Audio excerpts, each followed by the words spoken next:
મહિલા અને બાળ અધિકારી શ્રીની કચેરી પાટણ તેમજ અષ્ટાવક્ર વિકલાંગ વિકાસ ટ્રસ્ટ દ્વારા આંબેડકર હોલ ખાતે 140 દિવ્યાંગ મહિલાઓ સાથે આંતરરાષ્ટ્રીય મહિલા દિવસની ઉજવણી કરવામાં આવી હતી। કાર્યક્રમનો આરંભ મહાનુભાવોના હસ્તે દીપ પ્રાગટ્ય દ્વારા કરવામાં આવ્યો હતો। ત્યારબાદ મહાનુભાવોનું શાબ્દિક સ્વાગત કરવામાં આવ્યું હતું। આ કાર્યક્રમમાં ધારપુર મેડિકલ કોલેજના સુપ્રિન્ટેન્ડન્ટ પારુલબેન, જિલ્લા મહિલા અને બાળ અધિકારી મેઘનાબેન ગોસ્વામી, જિલ્લા દહેજ પ્રતિબંધક સહ સંરક્ષણ અધિકારી મુકેશભાઈ પટેલ, જિલ્લા સમાજ સુરક્ષા અધિકારી Sureshbhai Vagdoda, law college professor Avniben તેમજ અષ્ટવક્ર વિકલાંગ વિકાસ ટ્રસ્ટના પ્રમુખ હિનાબેન હાજર રહ્યા હતા। આ પ્રસંગે મહિલા અને બાળ અધિકારી મેઘનાબેન વિભાગમાં કાર્યરત યોજનાઓની વિસ્તૃત માહિતી તેમજ દહેજ પ્રતિબંધક અધિકારી મુકેશભાઈ દ્વારા કાર્યક્રમ અંતર્ગત માહિતી આપવામાં આવી હતી।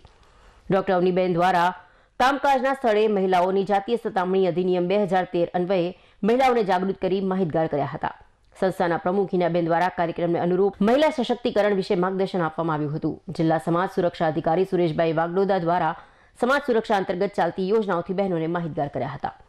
આ પ્રસંગે દિવ્યાંગ મહિલાઓને મહિલા અને બાળ અધિકારીની કચેરી દ્વારા બેટી બચાવો બેટી પઢાઓ યોજના અંતર્ગત હાઇજીન કીટનું વિતરણ કરવામાં આવ્યું હતું। કાર્યક્રમમાં મહિલા અને બાળ અધિકારીની કચેરીનો સ્ટાફ, DHEW યોજનાનો સ્ટાફ તેમજ મોટી સંખ્યામાં દિવ્યાંગ બહેનો ઉપસ્થિત રહ્યા હતા।